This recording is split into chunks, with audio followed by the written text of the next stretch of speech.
आता पाहूयात टॉप 9 महत्त्वाच्या बातम्या। वाळू माफियांनी घातलेल्या उच्छादाकडे लक्ष देण्याची गरज, राधाकृष्ण विखे पाटलांचं वाळू माफियांसंदर्भातलं वक्तव्य चर्चेत।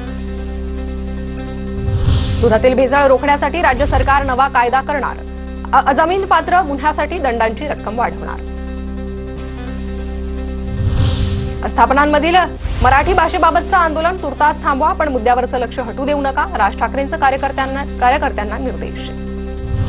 व्हीसीद्वारे जबाब नोंदवण्याची कामराची विनंती पोलिसांनी फेटाळली, जीवाला धोका असल्यानं व्हीसीद्वारे जबाब नोंदवा अशी विनंती कुणाल कामरानं पत्राद्वारे पोलिसांकडे केली होती। कुणाल कामराला 7 एप्रिलपर्यंत मद्रास हायकोर्टाचं अंतरिम संरक्षण। बुक माय शोचा कुणाल कामराला मोठा धक्का, राहुल कनाल याच्या पत्रानंतर कामराच्या शोची तिकीट विक्री आणि प्रमोशन थांबवलं। वन विभागाचे अधिकारी स्वतःला न्यायालयापेक्षा मोठं समजतात का? प्रसिद्धीपत्रक काढून वन विभागानं न्यायालयाचा अवमान केलाय, खोक्या भोसलेचे वकील अॅडव्होकेट अंकुश कांबळेंचा आरोप। तर वन विभाग अधिकाऱ्यांविरोधात उच्च न्यायालयात दाद मागणार असल्याची माहिती। मुंबईचे डबेवाले 9 एप्रिलपासून 6 दिवसांच्या सुट्टीवर जाणार। डबेवाले आपल्या आपल्या गावी ग्रामदैवत कुलदैवतांच्या यात्रेसाठी जाणार आहेत। 15 एप्रिलपासून पुन्हा एकदा डबेवाले मुंबईकरांच्या सेवेत हजर होतील।